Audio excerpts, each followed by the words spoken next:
SDM ज्योति मौर्य को लेकर लगातार इस वक्त पूरे देश भर में चर्चा चल रही है। क्या वाकई आलोक कुमार मौर्य के द्वारा जो आरोप लगाए गए हैं वो सत्य हैं, और क्या उन्हीं आरोपों के बिना पर ज्योति मौर्य को काल कोठरी में डाला जा सकता है? नमस्कार, मैं अबरारुल हक रहमानी और मेरा खास प्रोग्राम मुद्दा आज का में चर्चा इसी खास बात की करेंगे कि ज्योति मौर्य कोर्ट के भीतर क्या वो तमाम सबूत रख पाएगी। मैंने इस पेपर में उन तमाम 10 बिंदुओं को रखा है, उन्हें तमाम 10 बिंदुओं पर चर्चा करेंगे और एक एक करके समझेंगे कि दरअसल इस पूरे मामले की हकीकत क्या है। मेरे साथ बात करने के लिए प्रज्ञा मौजूद है। सबसे पहला प्रश्न यह है कि ज्योति मौर्य ने अब तक इस केस में जो भी अपने पक्ष को रखा है, क्या उसके पास उसके लिहाज से सबूत मौजूद है? क्योंकि सबूत दिखाने की जब बारी आती है तो कोर्ट के जो है पास उनके लिए जो है पेश करने के लिए कोई भी चीज़ मौजूद नहीं रहती। तो क्या ये सिर्फ मात्र एक रूप से देखा जाए तो आलोक के परिवार को सीधे तौर पर बदनाम करने का एक बड़ा जो है साजिश या एक बड़ा षड्यंत्र माना जाए? तो वाकई में देखिए अबरार, अगर यहाँ पर बात करें जिस तरीके से ज्योति मौर्य का जो मामला है लगातार गंभीर होता हुआ नजर आ रहा है। एक पारिवारिक मसले से शुरू हुआ ये पूरा विवाद अब साफ तौर पर कहीं ना कहीं भ्रष्टाचार के मामले में जाकर के फंस चुका है। और अब सवाल जिस तरीके से आपने पूछा कि क्या ज्योति मौर्य के पास खुद को बेकसूर साबित करने के लिए वो सबूत हैं जो वो कोर्ट में पेश करने वाली, तो आपको बता दूं इस सवाल का जवाब साफ तौर पर ना है, क्योंकि लगातार विवादों में घिरने वाली ज्योति मौर्य अभी तक अपनी बेगुनाही का एक भी सबूत पेश नहीं कर पाई हैं, सिवाय उस शादी के कार्ड की तस्वीर जो ज्योति मौर्य ने मीडिया के सामने दिखाई, जिसे लेकर भी दावा किया जा रहा है कि वो शादी का कार्ड नकली है। आलोक मौर्य तो दावा कर ही रहे हैं, लेकिन यहाँ पर आपको बता दूं कि ज्योति मौर्य के पिता ने मीडिया से रूबरू होते हुए एक बड़ी गलती कर दी, जिसके बाद सवाल उस शादी के कार्ड पर भी उठने लगे। चलिए, हो सकता है कि तलाक के मामले में ज्योति मौर्य फिर भी बेकसूर साबित हो जाए, लेकिन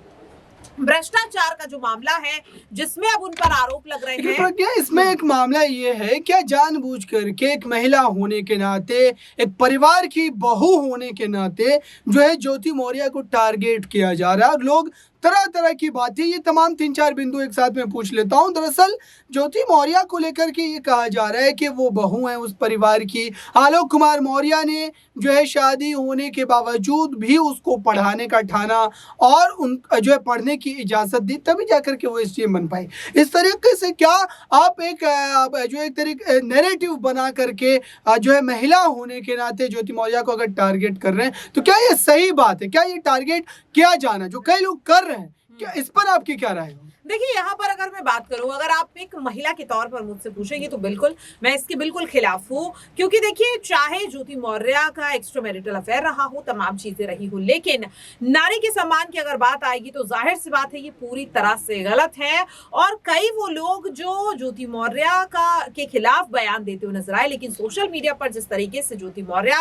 को लेकर अभद्र भाषा का प्रयोग किया गया, अभद्र टिप्पणी की गई, अभद्र वीडियो बनाए गए, उसे लेकर वो लोग भी ज्योति मौर्य का समर्थन करते हुए नजर आए और उन्होंने साफ तौर पर कहा कि इस तरह की अभद्र टिप्पणी सोशल मीडिया पर करना पूरी तरह से गलत है और उनके खिलाफ जांच की मांग भी की। और साफ तौर पर ज्योति मौर्य भी अब इसी मांग को लेकर दिल्ली हाईकोर्ट भी आज जिस तरीके से अबरार पहुंची और उन्हें हाईकोर्ट में ये गुहार लगाई है कि सोशल मीडिया पर उनकी निजी जिंदगी से जुड़े जो भी फैक्ट दिखाए जा रहे हैं, जो सबूत दिखाए जा रहे हैं, उन्हें हटाया जाए। लेकिन महिला होने की आड़ में ज्योति मौर्य अपने भ्रष्टाचार को छुपाने की अगर कोशिश करती है अबरार, तो ये बिल्कुल भी गलत, ये बिल्कुल भी सही नहीं है। और मुझे लगता है कि अगर भ्रष्टाचार के मामले में वो फंस रही हैं तो उनके खिलाफ निष्पक्षता से जांच होनी चाहिए। सिर्फ ये सोचकर कि वो एक नारी है, एक महिला है, उन्हें बख्शा नहीं जाना चाहिए। महिला होने के नाते अगर ज्योति मौर्य भ्रष्टाचार जैसे गंभीर मामले में बचने की कोशिश करती है तो उनके खिलाफ कार्रवाई होनी चाहिए। आपने इस बात का जिक्र किया है,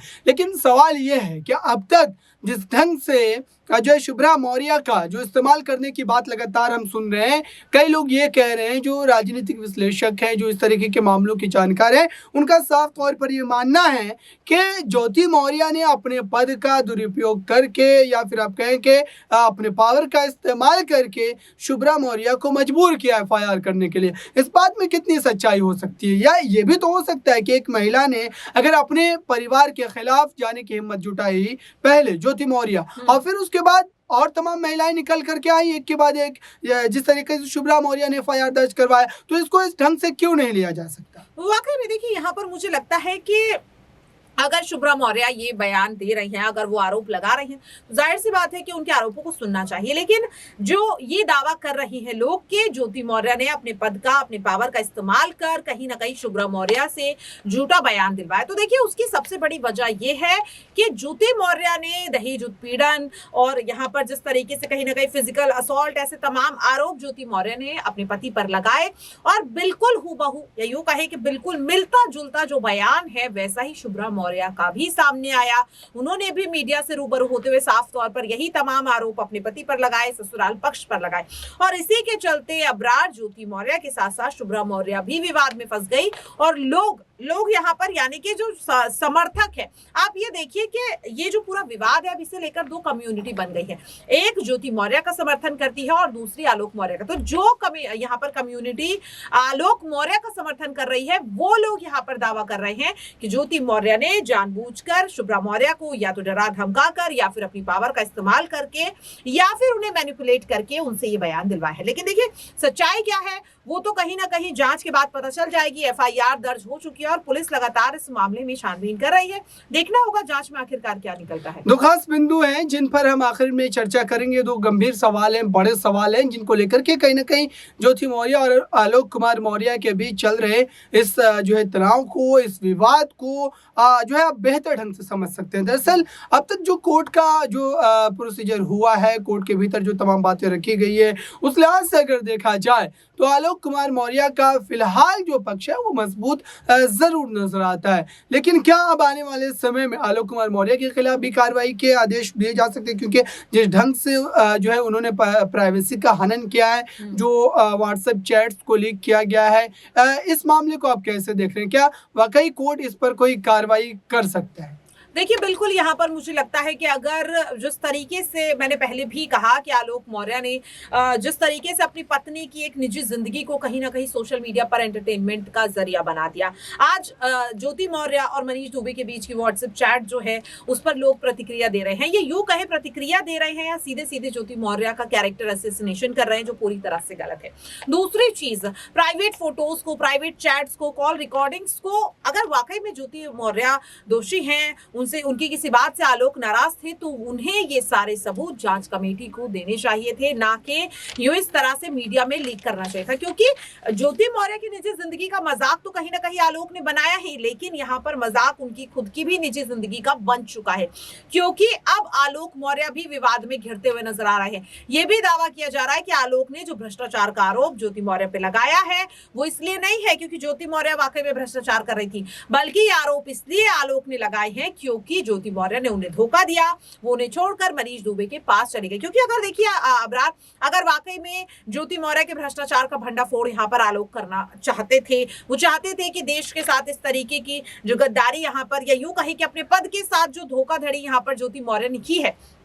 अगर वो वाकई उनको उसके लिए सजा दिलवाना चाहते थे तो इतना इंतजार क्यों किया? क्योंकि यहाँ पर जब आलोक मौर्य को लगा कि तलाक का जो मामला है वो अब धीरे धीरे कमजोर पड़ता हुआ दिखाई दे रहा, और तब अचानक से आलोक मौर्य ने अपनी पत्नी ज्योति मौर्य पर भ्रष्टाचार के आरोप लगाने शुरू कर दिया, और ये मामला और ज्यादा गंभीर हो गया, और कहीं ना कहीं धीरे धीरे ज्योति मौर्य कमजोर होती गई, और यहाँ तक कि उन्हें उनके पद से सस्पेंड भी कर दिया गया। बिल्कुल दर्शकों, अब देखना पड़ेगा ये जो तमाम सवाल हमने लिए हैं, इन सवालों से खास करके ये उम्मीद करता हूं कि आपके तमाम सवाल जो है कहीं ना कहीं पूरे हुए होंगे, तमाम बातों का जवाब आपको मिला होगा। अब ये एक तरीके से नजरें सभी की गड़ी हुई है कि दरअसल ये मामला जो एक तरीके से पारिवारिक नजर आ रहा था पूरी तरीके से राजनीतिक बन चुका है। लोग इस बारे में अब जानना चाह रहे हैं कि ये हाई प्रोफाइल मामला है और इस पर कोर्ट अगर फैसला देता है तो जाहिर सी बात है कि ये कहीं ना कहीं समाज पर एक बड़े तौर पर असर भी डालेगा। फिलहाल इस खास रिपोर्ट में बस इतना ही। जुड़े रहिए ताज़ा तरीन खबरों के लिए